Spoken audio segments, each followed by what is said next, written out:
Sahabat Radio Pelita Kasih yang dikasihi Tuhan Yesus Kristus, selamat pagi, salam sejahtera bagi Bapak, Ibu, Saudara-saudari sekalian. Selamat berjumpa kembali dengan pelayanan Renungan Harian Salom. Bagi Bapak, Ibu, Saudara-saudari yang berada di rumah, maupun yang dalam perjalanan menuju tempat bekerja, Tuhan Yesus memberkati kita sekalian. Saya, Sintu Apitaro Naoli Boru Sibarani, dengan sukacita akan melayani Bapak, Ibu, Saudara-saudari sekalian sebagai pelayan pendamping pembawa renungan. Renungan di pagi hari ini dibawakan oleh Pendeta Lamzar Edi Manulang STH dari HKBP Kornolong, Resort Jakarta. Baiklah, kita awali ibadah pagi ini dengan doa yang dibawakan oleh pembawa renungan.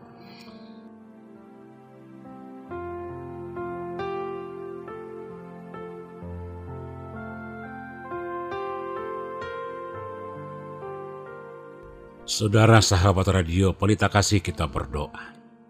Terpuji Engkau Bapa di dalam Yesus Kristus Tuhan kami yang senantiasa setia untuk memberikan anugerah-Mu dan kasih-Mu yang memberikan kami hari-hari yang indah, sukacita setiap hari. Untuk saat ini kami ingin bersama-sama dengan Engkau di dalam firman-Mu. Berkati kami dan berkati firman-Mu. Berkati juga Radio Pelita Kasih tercinta ini yang Engkau pakai menjadi saluran sukacita melalui pemberitaan, dan berkati seluruh peralatan dan kru yang bekerja, agar senantiasa Engkau limpahkan rahmat-Mu dan mereka menjadi berkat bagi semua orang. Di dalam Yesus kami berdoa. Amin.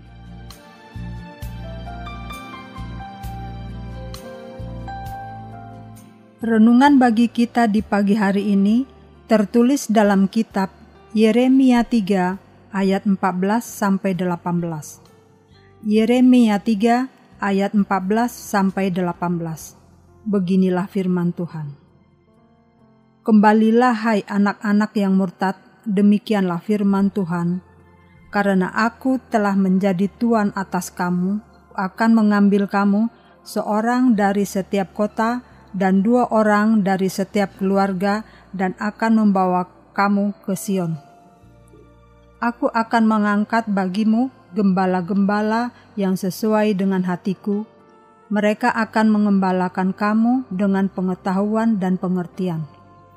Apabila pada masa itu kamu bertambah banyak dan beranak cucu di negeri ini, demikianlah firman Tuhan, maka orang tidak lagi akan berbicara tentang tabut perjanjian Tuhan. Itu tidak lagi akan timbul dalam hati dan tidak lagi akan diingat orang. Orang tidak lagi akan mencarinya atau membuatnya kembali. Pada waktu itu, Yerusalem akan disebut tahta Tuhan, dan segala bangsa akan berkumpul ke sana demi nama Tuhan ke Yerusalem. Dan mereka tidak lagi akan bertingkah langkah menurut kedegilan hatinya yang jahat. Pada masa itu, kaum Yehuda akan pergi kepada kaum Israel, dan mereka akan datang bersama-sama dari negeri utara ke negeri yang telah kubagikan kepada nenek moyangmu menjadi milik pusaka. Demikian firman Tuhan. Ayat pembimbing bagi kita adalah dari ayat 15. Aku akan mengangkat bagimu gembala-gembala yang sesuai dengan hatiku. Mereka akan mengembalakan kamu dengan pengetahuan dan pengertian.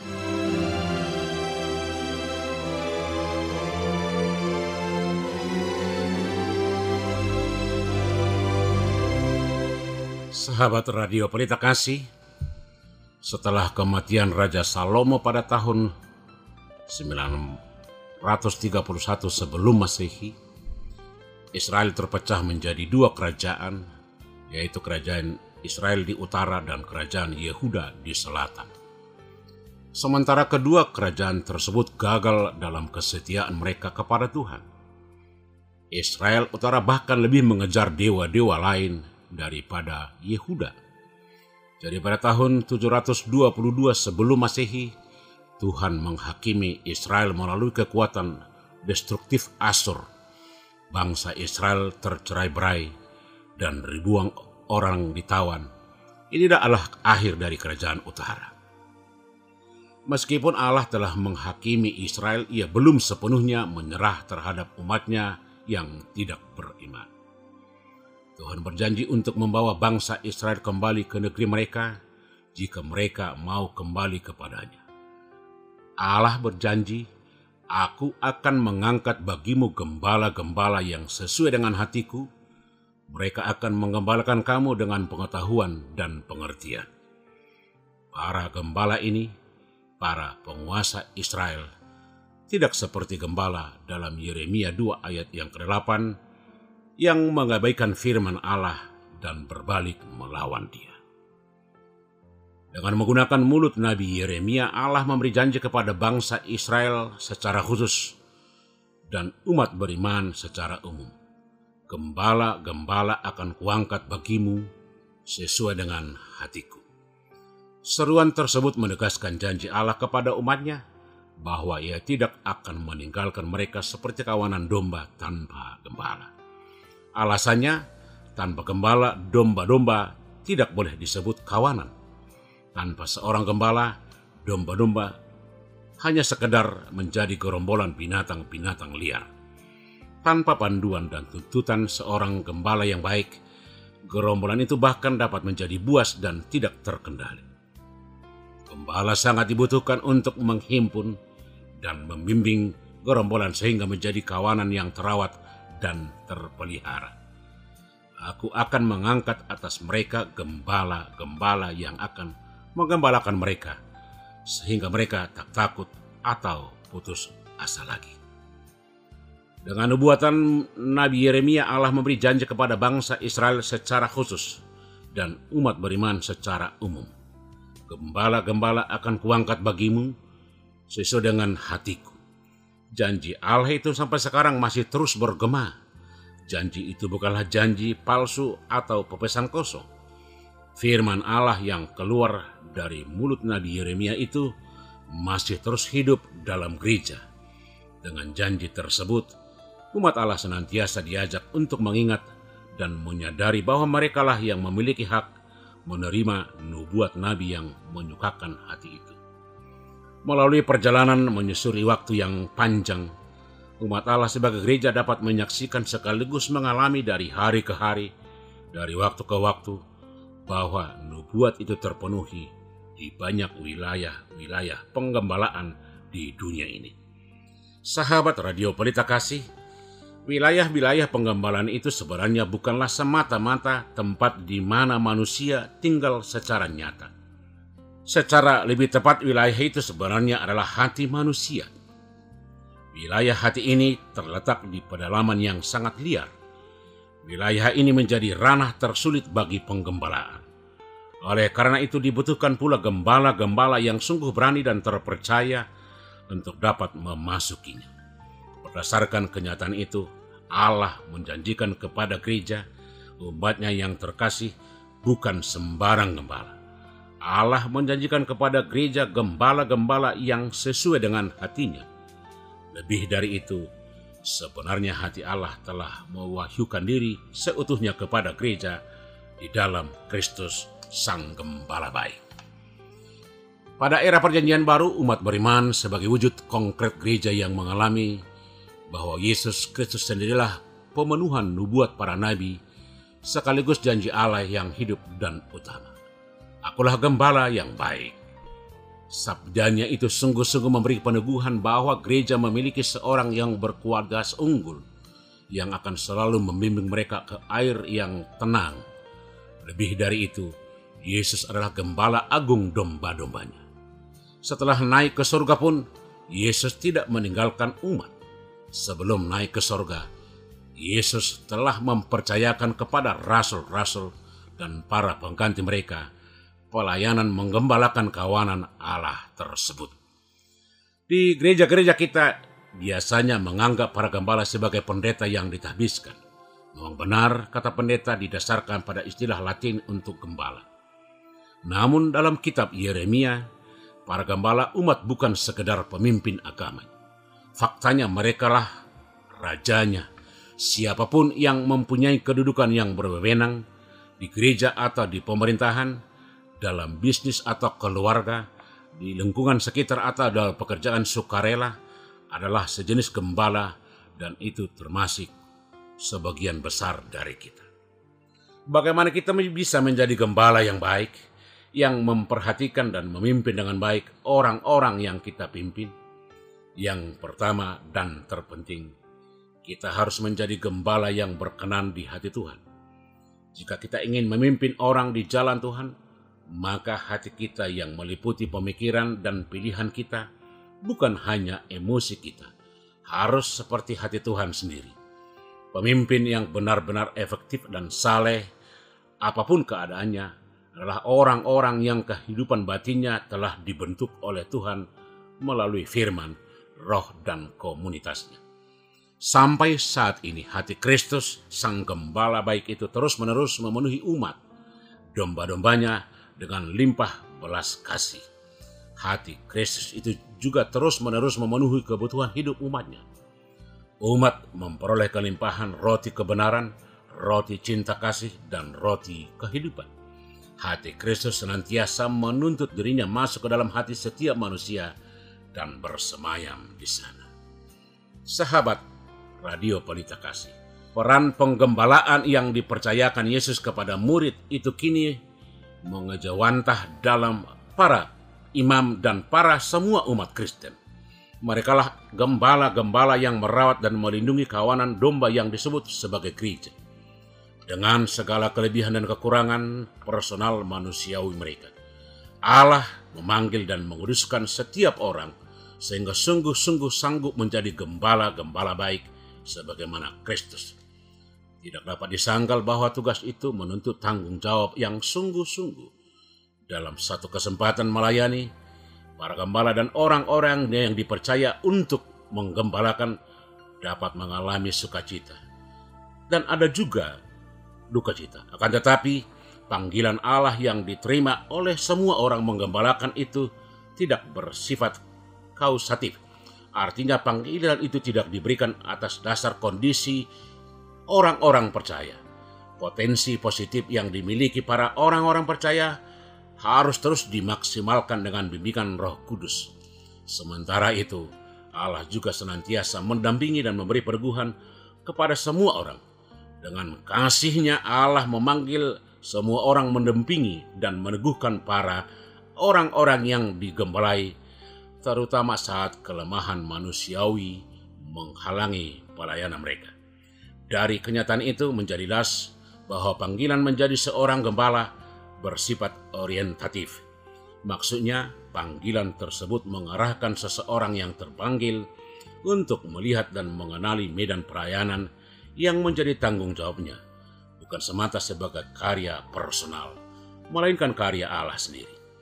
Selanjutnya mereka dituntut untuk sungguh-sungguh dapat memberikan diri dalam pelayanan seturut dengan kebutuhan konkret umat atau gembala atau yang digembalainya sebagaimana dia dituntut untuk melayani. Dengan kata lain, panggilan menggembala bukanlah berdasarkan minat atau kesukaan, melainkan diorientasikan selaras dengan tuntutan kebutuhan umat beriman. Sahabat Radio Pelita Kasih, tanpa para gembala, gereja tidak akan mungkin menghidupi ketaatan mendasar yang merupakan pokok misi dalam sejarah. Misi itu adalah ketaatan untuk menggenapi perintah Kristus. Maka pergilah dan jadikanlah semua bangsa menjadi murid. Lakukanlah ini untuk mengenangkan Aku.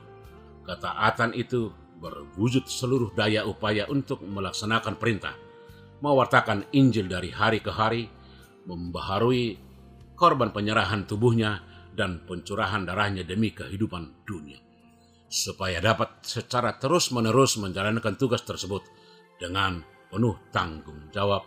Semua orang diajak untuk bersetia pada apa yang dia telah terima. Panggilan menjadi gembala yang dimaksudkan adalah panggilan ikut serta dalam karya penggembalaan Allah yang terwujud dalam diri Yesus Kristus Sang Gembala baik itu. Terlebih kepada para gembala, Kristus mendesaknya untuk bertindak segera sesuai kebutuhan, kamu harus memberi mereka makan. Makanan yang dimaksudkan tentulah bukan hanya sekedar yang masuk ke dalam perut melalui mulut. Makanan itu adalah aneka macam kebutuhan manusiawi. Salah satu dari kebutuhan itu adalah kebutuhan akan rasa aman dan damai sejahtera. Tidak perlu disangkal bahwa ketakutan yang tidak terjelaskan makin hari semakin mengancam manusia. Akibatnya banyak yang melarikan diri dari ketakutan. Mereka yang melarikan diri ini menempatkan dirinya secara dalam anonimitas. Mereka menjadi pasif dan apatis, bahkan terutama terhadap ajakan untuk berbelas kasih. Ke dalam situasi ketakutan semacam itulah para gembala didesak untuk masuk, dan kita semua harus membuka hati umat semacam itu supaya hati Kristus yang penuh belas kasihan itu masuk dan berdenyut keras. Harapannya yaitu ketakutan itu dapat merasakan kembali kehidupan yang lebih aman, sekaligus jalan yang dapat ditempuh dengan lebih nyaman. Seperti domba yang sesat hilang, mereka butuh ditemukan dan disapa. Mereka ingin sekali mendapat kasih dan perhatian. Itu semua dapat terselenggara berkat Yesus Kristus Sang Gembala Baik, olehnya sendiri yang secara konkret kini mewujud konkret dalam pelayanan para gembala dan kita sendiri. Amin.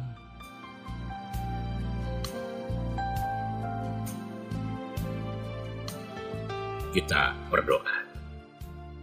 Terima kasih Tuhan yang memanggil kami semua menjadi gembala melalui peran kami masing-masing. Mampukan kami untuk menghidupinya dan melakukannya, agar kawanan domba yang kamu berikan untuk kami bisa bawa untuk menjadi setia kepada Engkau. Berkati kami semua dan berkati Radio Pelita Kasih. Di dalam Yesus kami berdoa. Amin.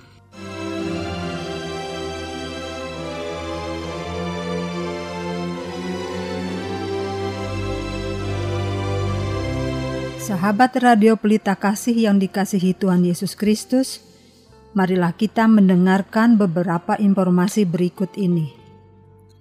Bila Anda ingin merespon renungan pada pagi hari ini, dapat menghubungi Pendeta Lamsar Edi Manulang STH dengan nomor telepon 0823 5043 0000.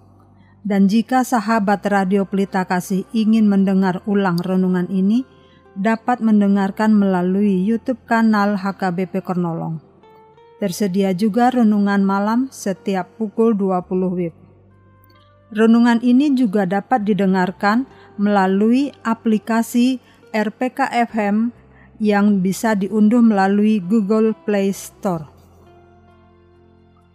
Renungan Harian Salom ditulis oleh para hamba Tuhan dari berbagai gereja, saat ini didistribusikan melalui online.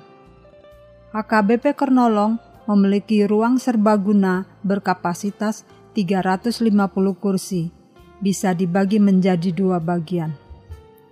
Bagi yang membutuhkan dapat menghubungi 1. Ibu Sinurat di nomor telepon 021 390 9785 atau 0813 8614 2835. 2. Ibu Sintua Belseria Borusinaga di nomor telepon 0813 8198 9210. Jam ibadah minggu dilaksanakan 5 kali, yaitu 1. Ibadah sekolah minggu pukul 7 WIB. 2. Ibadah remaja pukul 10 WIB. 3. Ibadah umum pertama pukul 7 WIB berbahasa Indonesia. 4. Ibadah umum kedua pukul 9.30 WIB berbahasa Batak. 5. Ibadah umum ketiga pukul 18 WIB berbahasa Indonesia. Digembalakan oleh Pendeta Lamsar Edi Manulang STH, Pendeta Teti Dorinda Sitompul STH, Bibel Fero Juliani Boru Tarihoran bersama 26 orang Sintua. Bagi Anda yang ingin didoakan, dapat menghubungi Sintua Melkida Marbun Boru Panggabean di nomor telepon 0813 8683 3174. Segenap pengurus Renungan Harian Salom menyampaikan salam kasih kepada seluruh pendengar setia dan pendukung acara ini, kepada jemaat Tuhan interdenominasi dan seluruh jemaat HKBP dimanapun berada. Kiranya Tuhan Yesus senantiasa memberkati kita semua. Horas.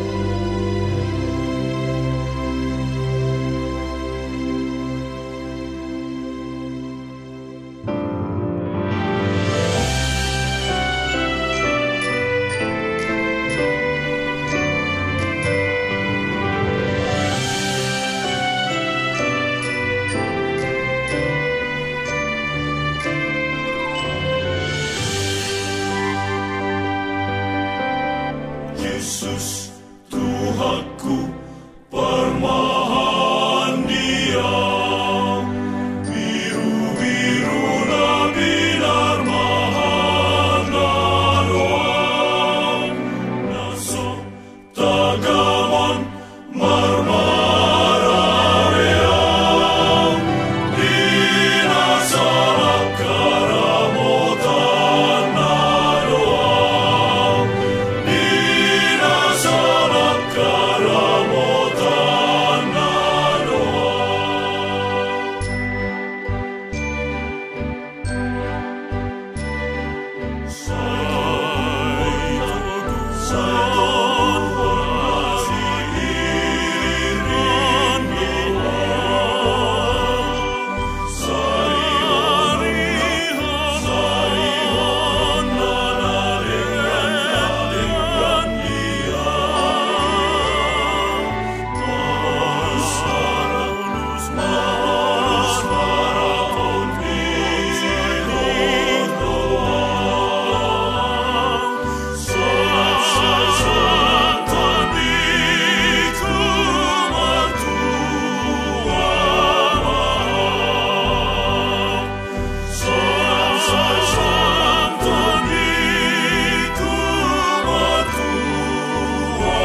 kasih, saya